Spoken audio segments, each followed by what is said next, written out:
하나님께서 금요 예배 가운데 허락하신 말씀은 사무엘하 8장 1절로 4절 말씀입니다. 하나님의 말씀 사무엘하 8장 1절로 4절 말씀입니다. 하나님의 말씀을 천천히 교독하시겠습니다.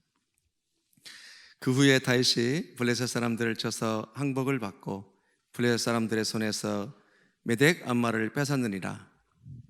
다윗이 또 모압을 쳐서 그들로 땅에 엎드리게 하고 줄로 재어 그 두 줄 길이의 사람은 죽이고 한 줄 길이의 사람은 살리니 모압 사람들이 다윗의 종들이 되어 조공을 드리니라. 르홉의 아들 소바왕 하다레셀이 자기 권세를 회복하려고 유브라데 강으로 갈 때 다윗이 그를 쳐서 그에게서 마병 1,700명과 보병 20,000명을 사로잡고 병거 100대의 말만 남기고 다윗이 그 외 병거의 말은 다 발에 힘줄을 끊었다니. 아멘. 옆 사람과 인사 한번 하시겠습니다. 참 잘 오셨습니다. 다윗은 자신의 생애를 돌아볼 때 그의 고백은 오직 바할 불하심, 주님이 하셨다, 모든 것이 주님의 은혜다, 그는 그렇게 고백을 했습니다. 우리가 사무엘 하죠. 지난주에 7장에서 다윗은 하나님께서 베풀어 주신 은혜가 너무 커서 그 축복이 너무 귀하고 아름다워서 그렇다면 나는 하나님 앞에 무엇을 해드릴 수 있을까 그런 고민하다가 나는 하나님이 이렇게 좋은 나무 백향목으로 궁전을 지어주셔서 살고 있는데 그러면 나도 하나님의 집을 지어드리겠다라고 하는 마음을 다윗은 갖게 됩니다. 그런데 그 마음이 제팟이에요. 제팟. 그 마음이 로또예요. 로또. 그 마음이 누구의 마음을 만졌다? 하자로 시작하는데 그렇죠. 하나님의 마음을 만져버린 거예요. 지금까지 유사일에 창세 이후에 하나님의 집이 필요하다라고 생각했던 사람, 또 하나님의 집을 지어드리겠다라고 말한 사람은 단 한 사람도 없었어요. 근데 유독 다윗 그 한 사람이 그 오랜 세월을 거쳐서 하나님의 집이 필요하다고 생각해서 하나님의 집을 지어드리겠다라고 얘기를 했던 거예요.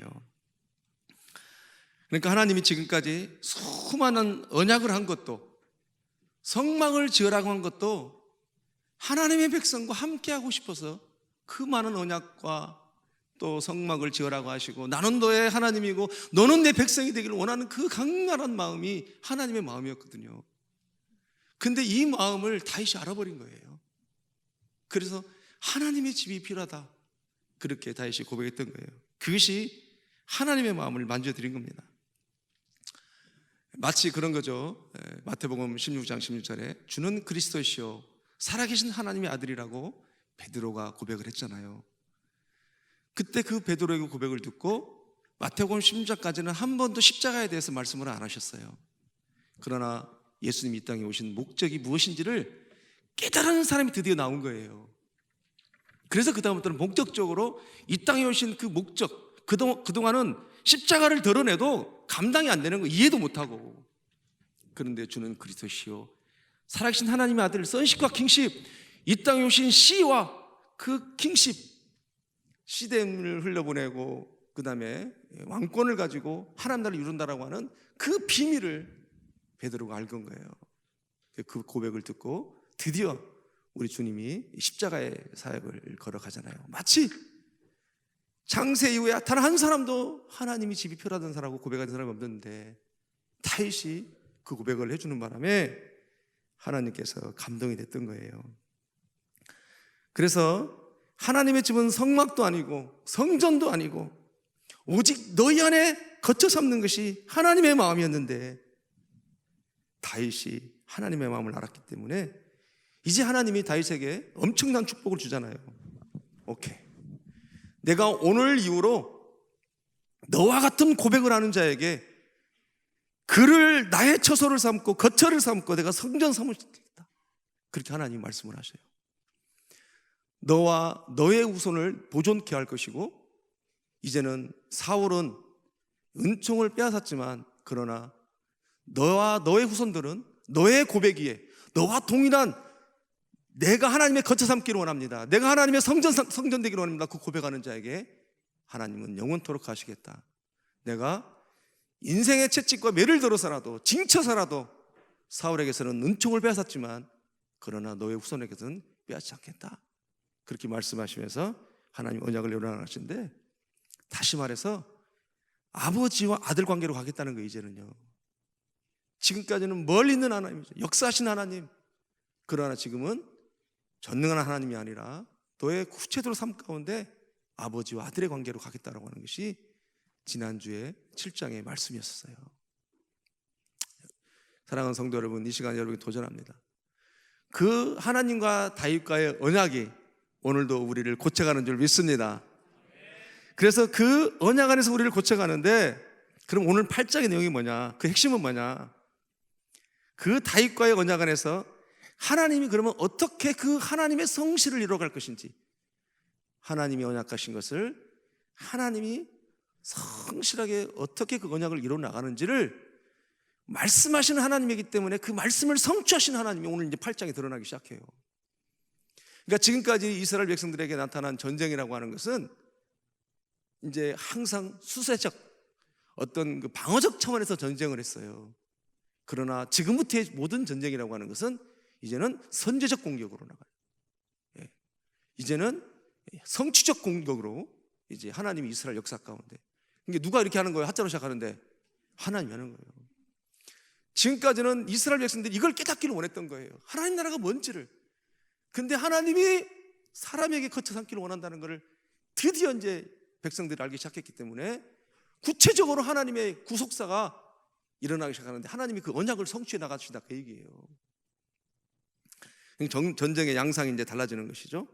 그래서 8장에서 이제 5나라와 싸우게 되는데요. 이 5나라와 싸우면서 영토도 확장이 되어지고, 그 다음에 나라가 더 부강하게 되지는 것을 볼 수가 있는데, 1절, 2절, 3절, 5절, 13절에 보면 그렇게 써 있어요. 1절에 보니까 뭐라고 그래요? 첫 번째는 그 후에 다윗이 블레셋 사람들을 쳐서 항복을 받고, 2절에는 또 모압을 쳐서 그들로 땅에 엎드리게 하고, 그러죠. 3절에 보니까 르홉의 아들 소바의 왕 하다레셀이 자기 권세를 회복하려고 유브라 대강으로 갈 때 다윗이 그를 쳐서, 5절에 보니까 다멕색의 아람 사람들이, 그러죠, 이제 그때도 22,000명을 쳐서 승리했다고 그러죠. 13절에 보니까 에돔 사람 18,000명을 쳐 죽이고, 그래요.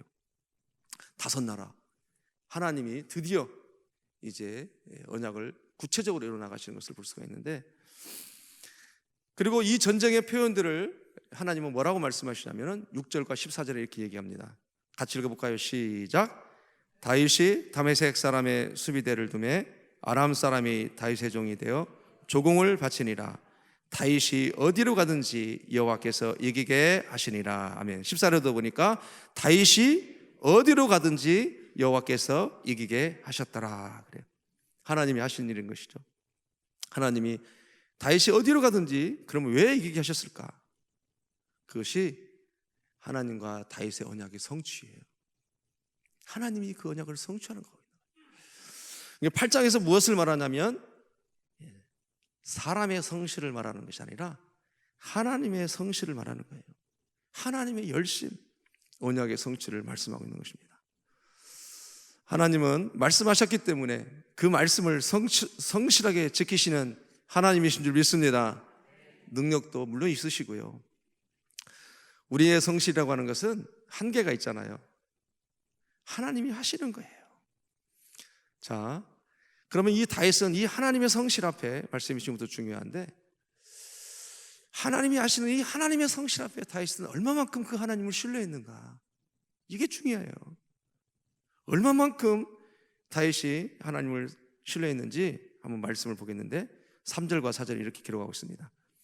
르홉의 아들 소바의 왕 하다레셀이 자기 권세를 회복하려고 유브라 대강을 갈 때 다윗이 그를 쳐서 그에게서 마병 1,700명과 보병 20,000명을 사로잡고 병거 100대의 말만 남기고 다윗이 그 외의 병거의 말은 다 발에 힘줄을 끊었더니, 그래요.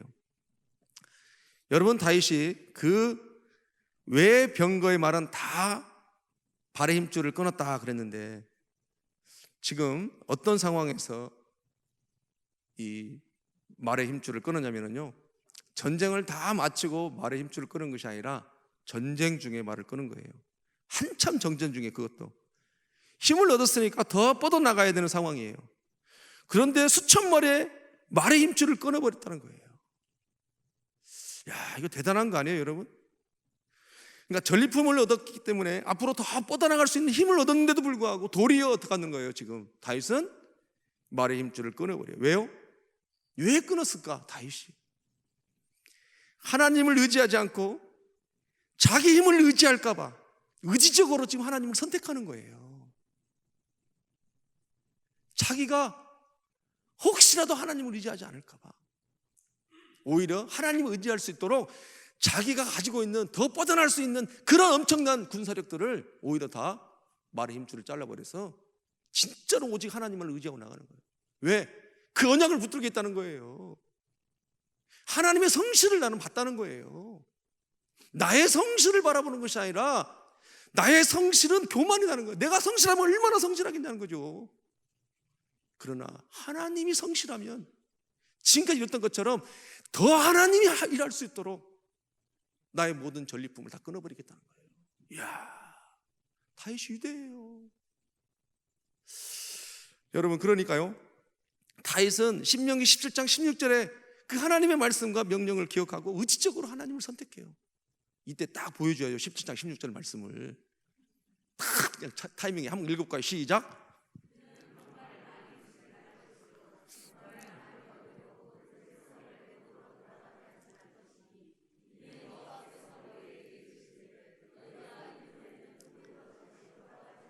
아멘. 다윗은 알았던 거예요. 그래서 그 율법에 기록된 그 말씀들을 늘 기억하고 연구했던 거죠. 그래서 혹시라도 이스라엘 민족들이 다른 나라의 민족들처럼 왕을 세워달라고 할 때 내가 너에게 왕을 세워줄 것이다. 그러니까 하나님은 이미도 알았어요. 왕을 해달라는 것도. 그때에 너희들이 절대로 그 왕은 병마를 두지 말 것이고 병마를 얻으려고 애굽에 내려가지 말라고 하는 것도 다윗은 알았던 거예요. 그 하나님의 말씀, 그 언약의 말씀, 그렇게 말씀하실 때 하나님의 이유가 있다는 거죠. 그것을 붙들고 신실한 그 하나님을 의지하고 나가는 것을 볼 수가 있습니다. 자, 그러니까 앞에 블레셋을 치고 항복을 받고 모압을 치고 또 항복을 받고 뿐만 아니라 소바의 왕도 항복을 받아서 정말로 자화자찬할 수 있고 그야말로 자축할 만한 전쟁의 승리라서 내가 했다, 나도 했다라고 할 텐데 다윗은 계속 승리하고 있을 때 커지는 내 힘을 의지하게 될까봐 오히려 전리품의 그 말의 힘줄을 끊어버립니다. 그런데 여러분, 더 중요한 것은 이때의 전쟁 상황은 나라 밖에서의 전쟁을 하는 상황이에요. 지금까지 모든 전쟁은 어디서 전쟁을 했느냐? 방어적 전쟁, 수세적 전쟁이었기 때문에 단에서 부엘사바 그 안에서만 쳐들어오는 공격만 받았어요. 그러나 지금 어디예요? 루브라데 강까지 간 거예요. 그러니까요, 부엘사바에서 단을 북쪽을 한참 지나서 올라가서 전쟁이 거기서 이루어지고 있는 것입니다. 그러니까 나라 밖에서 전쟁을 할 때는 더 많은 전리품이 안 필요해요. 더 필요한 거죠. 더 말이 필요한 거예요. 오히려 진영도 잘 몰라요. 단에서 부엘사바는 진영도 잘 알잖아요. 지형도 잘 알고. 그러니까 더 전리품이 필요했을 거예요. 그럼에도 불구하고 다윗은 오히려 전리품을 더 잘라버립니다. 여러분, 앞으로의 전쟁도 다윗은 어떤 의미를 가지고 있냐면 계속 승리할 수 있는 비결은 하나님이 싸워주셔야 승리한다는 것을 의지적으로 하나님을 선택하고 나가는 것을 누구에게 보여주는 거예요? 하나님에게 보여주는 거예요. 하나님이 하셔야 된다. 그의 최고의 전력은 뭐예요? 하나님이 하실 수 있도록 하나님의 성실을 의지해 나갔던 것이 다윗의 최고의 전쟁의 전력입니다. 그러니까 전쟁이 가면 갈수록, 어쩌면 전쟁이 더 커지면 커질수록 더 자기 힘을 내려놓고 하나님만을 의지하는, 하나님의 믿음의 길을 선택하는 그 다윗을 볼 수 있습니다. 여러분, 우리는 어쩌면 전쟁이 커지면 커질수록, 어쩌면 사업이 열려지면 열려질수록 직장 생활에 인정을 받으면 받을수록, 비즈니스가 더 잘 되면 잘 될수록 더 잘 되기 위해서 우리가 가지고 있는 더 많은 것들을 전투력을 강화시키듯이 만들어갈지도 모르겠어요. 그러나 다윗은 전쟁이 극해지면 극해질수록, 확장이 되면 확장될수록, 더 커지면 커질수록 오히려 그 하나님의 언약 안에서 하나님을 섬겨가기 시작해요. 하나님의 언약 안에서 하나님을 섬긴다는 건 뭐예요? 하나님의 법도와 규례와 율례를 더 지켜나가는 거예요. 그러면서 더 하나님의 할 일과 내 할 일을 구분할 줄 아는 그 다윗이에요. 우리는 어때요? 사업이 잘 되고 직장에서 인정받고 일거리가 많아지고, 그러면 또 우리 고3 친구들도 그 열심히 기도해서 대학을 가고 그러면 어때요? 여러 가지로 분주하고 바빠지고 새로운 세상이 열리고 새로운 경험들을 하기 때문에 어쩌면 하나님을 섬기고 하나님을 향하는 것들이 뒷전으로 밀려날 수 있다는 거죠. 그러나 다윗도 얼마든지 그럴 수밖에 없는 상황이었잖아요. 그럼에도 불구하고 다윗은 오히려 전리품의 말에 힘줄을 다 끊어버리고 앞으로의 전쟁도 하나님이 하셔야 된다라고, 하나님 앞에 그 하나님이 하시라고 자기의 마음을 자꾸 보여드리는 거예요. 아멘입니까? 답이 나와버린, 인생의 답이 어떻게 살아야 될지를. 우리 학생들 좋은 대학 갈 때는 막 기도하잖아요. 대학 가면 진짜로 그냥 교회를 섬기고 예배하는 것을 기도하고 교회 학교를 돌보는 거 때때로 그러는데요, 그럴 수도 있겠지만, 그러나 오늘 말씀을 통해서 다윗의 생애를 보는 거예요. 그러면서 하나님이 우리의 삶을 만들어갈 수 있도록, 하나님이 우리의 언약 가운데 하나님이 이루어나갈 수 있도록, 여러분 포크레인으로 푹 파는 게 나아요? 삽질하는 게 나아요? 그거예요. 깨로 굴릴래요? 호박으로 굴릴래요? 비유가 적절하잖아요. 인생이 그거라니까요. 근데 우리가 이걸 놓쳐버려요. 항상. 다윗은 절대로 이걸 놓치지 않았습니다. 그러면 그럴수록 계속해서 하나님이 일할 수 있도록 자기를 강화시키는 것이 아니라 더 많아지면 많아질수록 오히려 자기를 내려놔요. 그러니까 내 인생에서 더 많이 챙길 것이 있으면 있을수록 더 하나님을 향하여 나가더라는 거예요. 그것이 말의 뒷발을 끊는다, 그런 의미예요. 아멘? 말의 힘줄의 뒷발을 끈다는 것을 나의 것을 자꾸만 내려놓고 하나님으로 채워지고 하나님으로 역사할 수 있도록 나를 내어드리는 거예요. 그랬더니 나는 일은 안 하는데 더 많이 일이 진전되더라는 거예요. 그걸 지금 얘기하고 있는 거예요. 이것이 믿음의 문제인 것입니다. 근데 우리가 이걸 믿지를 못하는 거예요. 저도 여기 예배 설교를 딱 올라올 때는요, 저를 믿으면 못 올라와요. 하나님이 하십시오 라고 그냥 내려놓는 거예요. 그리고 말씀 준비하고, 그러니까 또 하나님이 할 말씀도 주시고 하나님의 마음을 드러내 주시고 보여주시고. 참 우리 인생이 그렇습니다. 자, 바빠지면 바빠질수록, 일이 많아지면 많아질수록 어떻게 돼요? 우리는 더 나의 것을 내려놓는다고 했을 때 더 하나님이 원하는 삶을 사는 것이 말의 힘줄을 끊어버리는 거예요. 여러분, 이게 엄청난, 이게 사무엘 하에서 이제는 하나님의 언약을 했기 때문에 하나님이 일어나갈 수 있도록 우리가 해야 돼요. 언약을 했기 때문에 우리가 일어난 것이 아닙니다. 그래서 사마 8장에서는 우리의 성실을 말하는 것이 아니라 하나님의 성실을 말씀하고 있다는 거예요. 근데 우리는 이것을 잘못합니다. 세상 사람들처럼 세상의 방법으로 승리하려고 해요. 다윗은 아니죠. 오히려 전쟁이 커지면 커질수록, 바빠지면 빠져버릴수록 승리를 지키기 위해서 내가 뭔가 더 바쁘게 움직이고 강화시키는 것이 아니라 오히려 자기의 힘을 더 내려놓고 하나님의 규례와 법들을 지킴으로 하나님이 승리하게 하는 전쟁을 하더라는 거예요.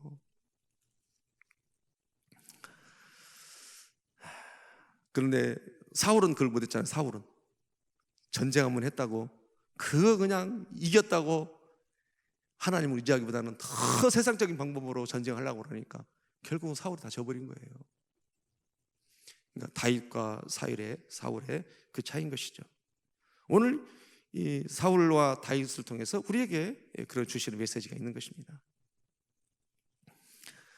자, 여러분, 내 노력 뒤에 우리가 그런 게 있죠. 내 노력 뒤에 하나님이 붙게 하신 힘이 있는데도 불구하고 붙고 나면 대학을 간다든가 취업을 한다든가 응답을 받았다든가 비즈니스에 길이 열렸다든가 그러면 대부분 어떤 경향이 많냐면은 나중에는요, 내가 노력한 것만 기억하게 돼.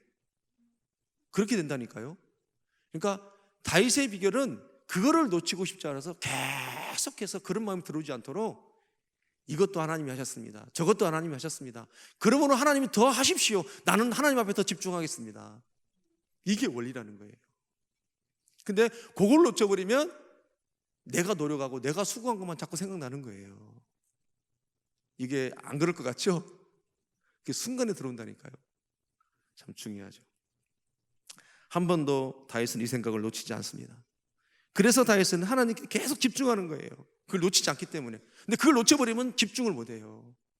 하나에서 열까지 모든 것이 이것도 하나님이 하셨고 고백을 하고 있는 거예요. 혹시라도 자기의 힘을 의지할까 봐 전리품의 말을 힘줄을 끊어버리는 그 다윗. 혹시라도 내가 나를 의지할까 봐 전리품을 내려온다는 심정으로 더 주님의 날개 품으로 들어가서 하나님의 성실을 찬양하고 성실을 노래하고 하나님을 높여 들으실 때 하나님이 외롭지 아니하고 하나님이 기쁘고 하나님의 역사를, 하나님의 언약을 계속해서 이루어갈 수 있도록 우리가 그렇게 하나님을 높여드리고 섬겨드리는 것이 바로 그런 원리라는 거예요. 자, 여러분, 여호수아도 다윗처럼 말의 뒷발에 힘줄을 끊어서 계속 하나님이 주시는 백전백승을 경험하게 되는 거예요. 여호수아 11장 6절과 9절 같이 읽어볼까요? 시작. 께서 여호수아에게 이르시되 그들로 말미암아 두려워하지 말라. 내가 이맘때에 내가 그들을 이스라엘 앞에 넘겨줘 울살시키기는 너는 그들의 말 뒷발에 힘줄을 끊고 그들의 병거를 불사르라 하시니라. 아멘. 말에 힘줄을 끊는다는 것이 이렇게 엄청난 거예요. 우리 삶에 참 그 극박한 상황에서 더 하나님 앞에 나간다는 것이 결단코 쉬운 일이 아니라는 거예요. 그러나 그 쉬운 일을 우리가 쉽지 않은 일을 하나님 앞에 드렸을 때 이런 엄청난 백전백승의 삶을 하나님의 성실로 이루어 나간다고 하는 것인데, 자, 이렇게 군사를 의지하지 않고 자기 힘을 의지하지 않고 하나님을 더 의지하고 나갔더니 다윗에게 또 한 번 승리를 주시는데 이제 5절 말씀이에요. 다메섹의 아람 사람들이 소바왕 하다레스를 도우려온지라 다윗이 아람 사람 22,000명을 죽이고 그래요. 여러분, 이 다메섹의 아람 사람들은, 그러니까 아람 사람들은 다메섹 사람도 있고 뭐 여러 사람 있는 거예요. 그러나 이제 아람 종족이라는 뜻이에요. 근데 이 사람들은 이렇게 다윗이 자꾸 점령해 오는 것을 이제 알게 되잖아요. 그래서 올까봐 어떻게 되는 거예요? 이제 오히려 그들이 소바왕 하다라스를 도왔던 거예요. 괜히 가만히 있었으면 될 뻔했는데 와가지고 22,000명이나 죽잖아요, 또. 그렇죠? 그래서 지금 5절에도 보니까 그렇게 죽었다고 해요. 그러니까 이것을 통해서 뭐예요? 모든 전쟁이 하나님께 속해 있고 하나님을 의지하는 자가 계속해서 승리한다는 것을 결국은 보여줘요. 믿습니까? 여러분, 이걸 믿어야 돼요. 우리가 조금 하고 이것도 아닌게벼 하고 바로 돌아서면 안 되는 거예요. 제가 이런 말씀 드려도 될지 모르겠는데요, 사실이래요. 사실 우리나라는 그런 카지노가 없으니까 미국 가면 이제 라스베가스 가면 갬블장이 엄청나게 많잖아요. 근데 그 갬블장에서 젯팟이 터지고 막 터지는 이유는 어떤 사람은 실컷 하다고 돈 다 잃고 간대요. 근데 그 기계에서 오랫동안 한 사람은 결국은 거기서 나온다는 거예요. 그러니까 왜 그런 비유가 있잖아요. 금광에 봤는데 끝까지 봤는데 안 나왔는데 누구 한 사람이 와가지고 조금 더 봤는데 금기가 나왔다는 것처럼 그런 원리잖아요. 마치 그런 거예요. 우리가 조금 하고 안 되는 것 같아도 계속해서 하나님 언약을 붙잡고 나갈 때 하나님께서 계속 승리를 준다고 하는 것을 오늘 이 5절 말씀을 통해서 우리에게 보여주고 있는 것입니다. 자, 이제 또 말씀을 이어가 볼 텐데요, 이제 이것을 통해서 모든 전쟁이 하나님께 속해 있는 걸 보여주는데 하나님께서 이 전쟁을 통해서 무엇을 또 주시냐면 6절과 9절에 보니까 이렇게 승리의 결과는 조공 제도를 통해서 많은 재물도 얻게 합니다. 6절에 보니까 다메섹 사람의 수비대를 두매 아람 사람이 다윗의 종이 되어 조공을 바치니라.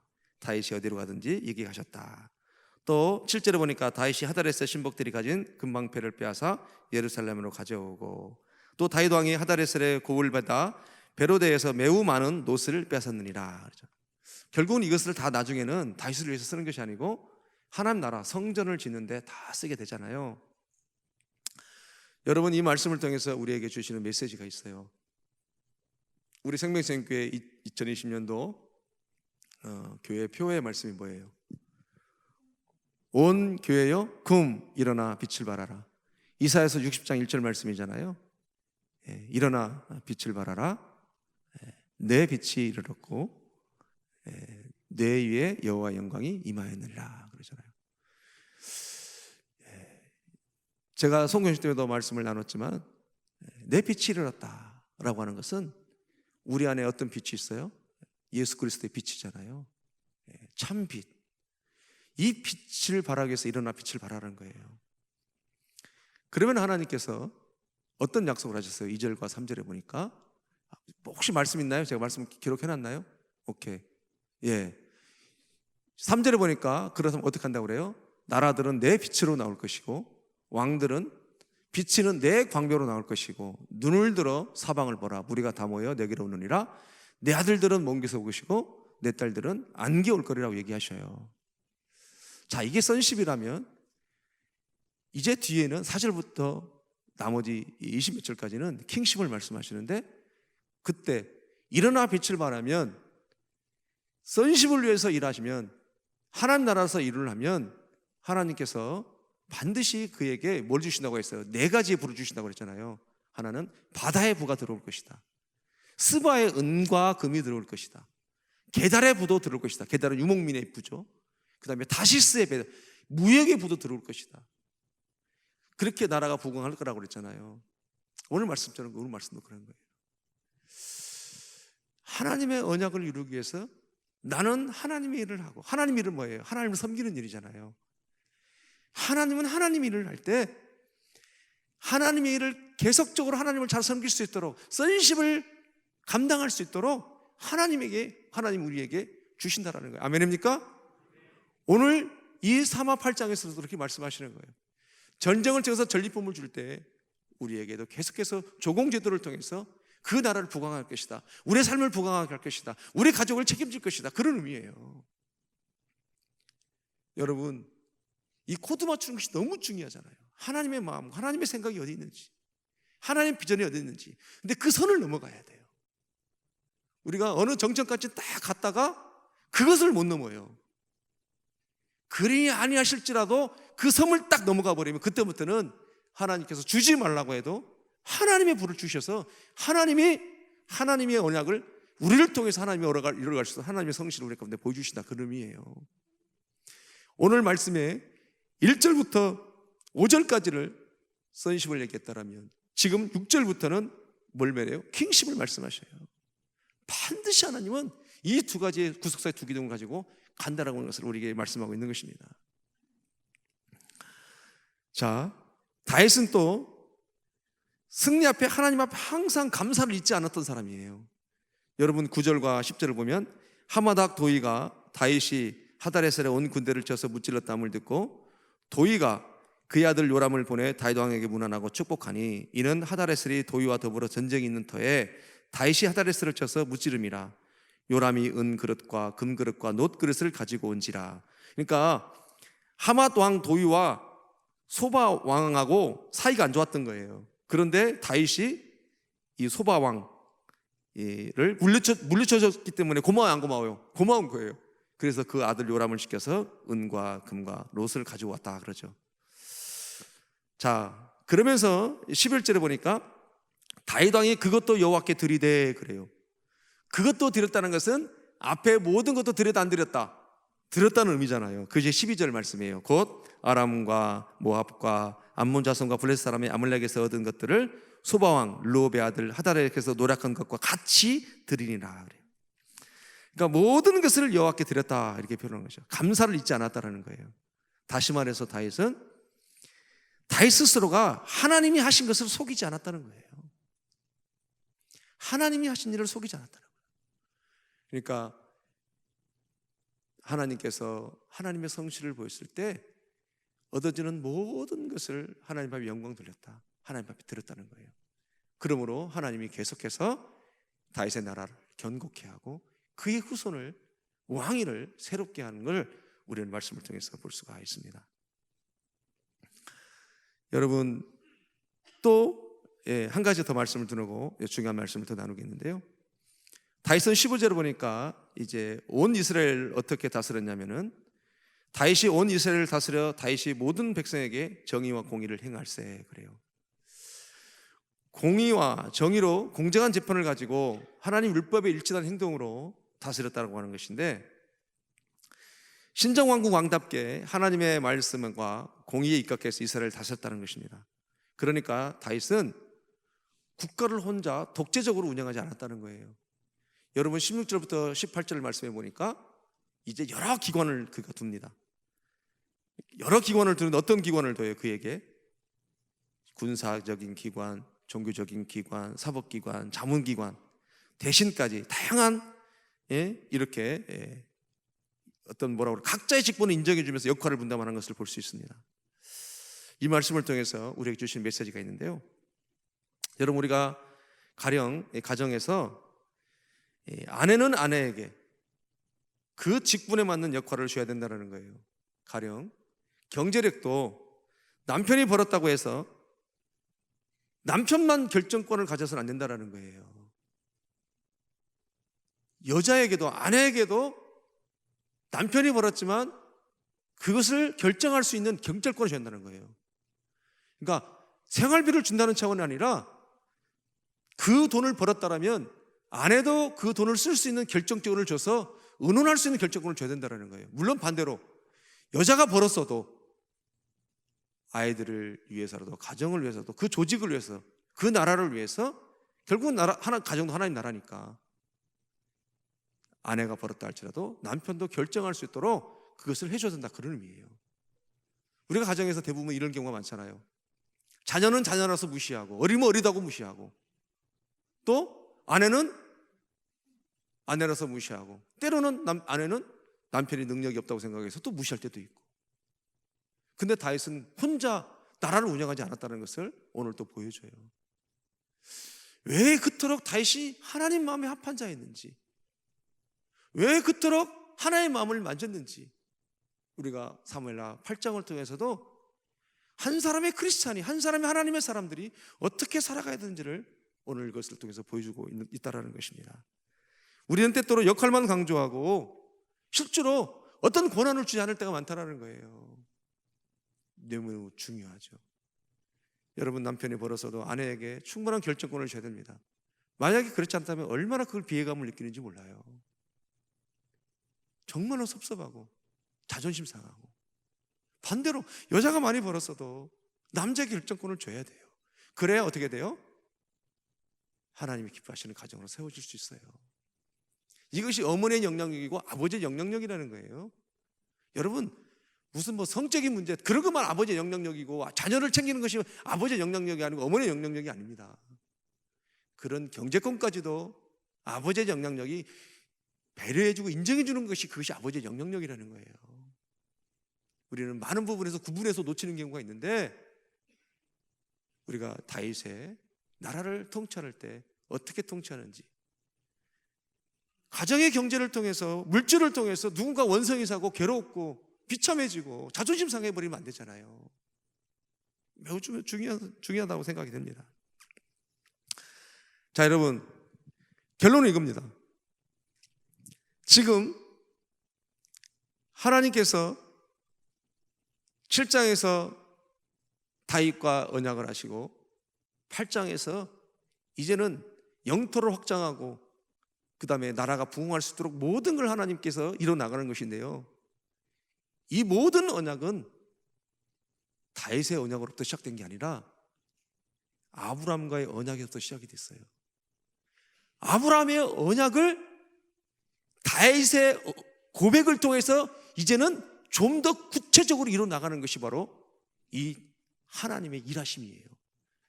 여러분, 창세기 15장에서 횃불 언약을 맺잖아요. 그리고 창세기 15장 18절에 혹시 말씀 있나요? 창세기 15장 18절에 그렇게 말씀하셔요.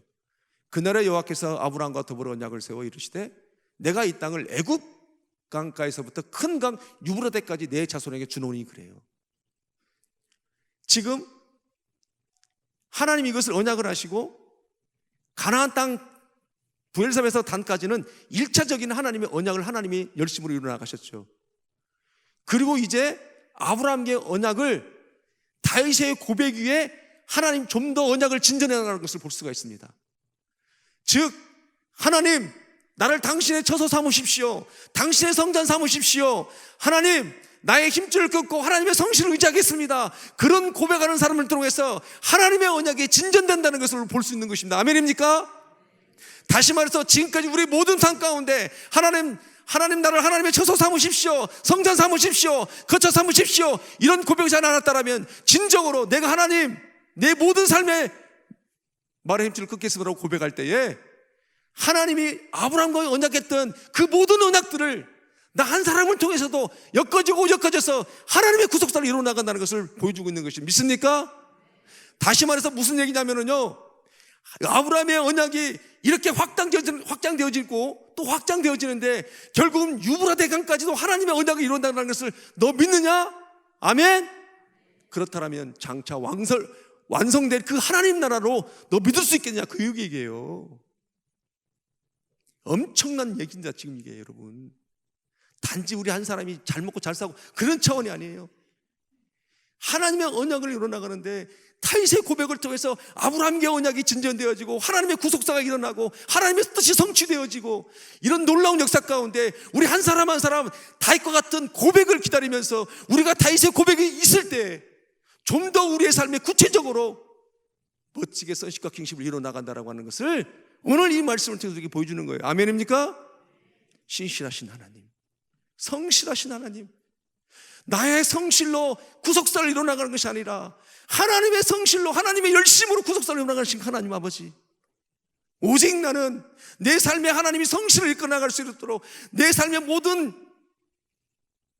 것들에 마치 전리품에 말의 뒷발을 끊는 것처럼 하나님을 향하여 나를 드리는 삶, 그리고 내 삶이 하나님의 성실로 이끌어 나가기를 원하는 그 하나님의 마음, 다윗은 그걸 알아버린 거예요. 오늘 이 시간 우리 모두는 그 하나님의 은혜를 다 깨닫고 안 줄 믿습니다. 이게 중요한 거예요, 여러분. 우리의 삶이 어떻게 하나님 앞에 더 내가 할 일과 하나님이 할 일이 있는 거예요. 사랑하는 성도 여러분, 말씀을 맺으려고 하는데요, 우리에게 성실이 있다면 얼마나 있겠습니까? 조족지혈이죠. 사실 우리에게는 소망이 없습니다. 내가 성실하다는 것은 교만이에요. 우리는 성실할 수 없는 존재입니다. 존재 자체가.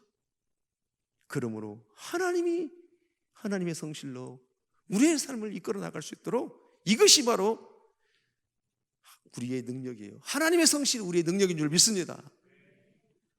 여러분, 우리의 성실이 우리의 능력이 아니라 하나님의 성실이 우리의 능력이라는 거예요. 놀라운 발견. 그러므로 하나님이 성실할 수 있도록, 하나님의 뜻을 이루어 나갈 수 있도록 다윗은 하나님을 갖기 위해서 오히려 더 자기 것을 내려놓는 사람이었어요. 하나님을 더 갖고 싶었어요. 하나님을 갖는다는 표현이 적절하지 않을 수도 있어요.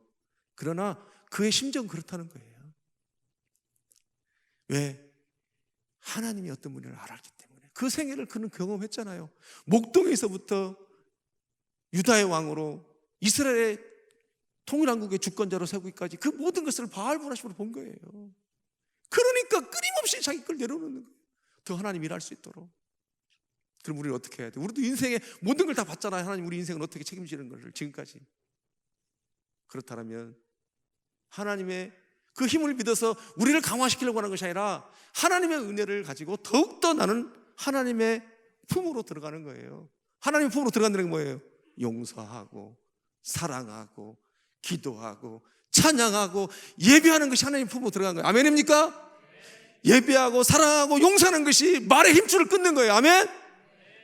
그것을 나를 내려놓는 거예요. 그게 말을 힘줄을 끈다는 것이 그거예요. 하나님을 향하여 더 나가는 거예요. 이게 제가 말씀을 준비하면서 울어버렸어요. 아, 그렇구나. 이게 말의 힘줄 끈다는 게 뭐냐, 나를 내려놓는 게 뭐냐라고 했을 때 용서하고 사랑. 그러면 그 용서하고 사랑하는 현장 가운데 하나님 나라가 드러나요, 안 드러나요? 드러나죠. 하나님의 성실이 드러나는 거예요. 그래서 여기서 하나님의 뜻이 이루어지는 거예요. 여러분, 하나님의 뜻이라고 하는 것이 무슨 거창한 막 능력으로, 절대 하나님 그런 방법 안 씁니다. 그렇게 할 것 같았으면 벌써 주님 오셨어요. 벌써 오셨다니까. 벌써 끝났어요, 하나님 나라 완성이. 근데 그게 아니라는 거예요. 이걸 믿어야 돼, 이거를요. 여러분, 우리는 있잖아요, 우리 안에 어떤 오해가 있냐면, 예배 열심히 하고 찬양 열심히 하고 기도 열심히 하면은 예배에 승리할 수 있을 것 같죠? 내가 이렇게 도전할게요. 예배하고 찬양만 하고 기도만 하는 것이 문제예요. 진짜로 예배에 승리하고 싶으면요, 사랑하고 용서하고 진짜로 그 사람을 품어줄 때 이미 예배 승리된 거예요. 아멘? 그러니까 마태복음에서 하나님이 예배하기 전에 먼저 사과하고 오라고 그러는 그 심오한 진리가 있는 거예요. 우리는 지금까지 어떤 개념으로 갔어요? 찬양하고 기도하고 예배 승리하면은 우리의 삶을 승리한다고 생각했죠. 그것도 좋지만 더 큰 승리는, 더 예배에 승리하기 위해서는 우리의 삶에 용서하고 사랑하는, 이게 중요하다는 거예요. 근데 우리는 예배만 하는 게 문제고 찬양만 하는 게 문제고 기도만 하는 게 문제라는 거예요. 하나님이 성실할 수 있도록, 하나님이 성실히 이끌어갈 수 있도록 우리가 해야 할 일, 바로 이것이 말의 힘줄에 끊는 방법이라는 거예요. 여러분, 사무엘 8장에서 그걸 말을 하고 있는 거예요. 그 당시에는 실제로 말의 힘줄을 끊는 것이 하나님 의지하는 선택이었죠. 그러나 지금의 실질적인 우리의 말의 힘줄을 끊는다는 게 뭐예요? 그거예요. 그거 내가 가지고 있는 높아진 마음, 그거 끊는 마음이에요. 그거 내려놓는 거예요. 그거 끊는 거예요. 신실하신 하나님, 성실한 하나님, 이 하나님을 발견하면 안 변하는 게 기적이더라니까. 어떻게 안 변하냐고, 이런 하나님을 만나는데. 여러분, 그런 하나님 만나고 싶지 않으세요? 그런 하나님을 만나야 되지 않겠어요? 그게 복음 아니겠어요? 말씀 달달 외운다는 게 복음이 아니에요. 그 복음이 우리 삶 가운데 드러나고 나타나고 표현되어지는, 이것이 하나님의 신실하심이에요.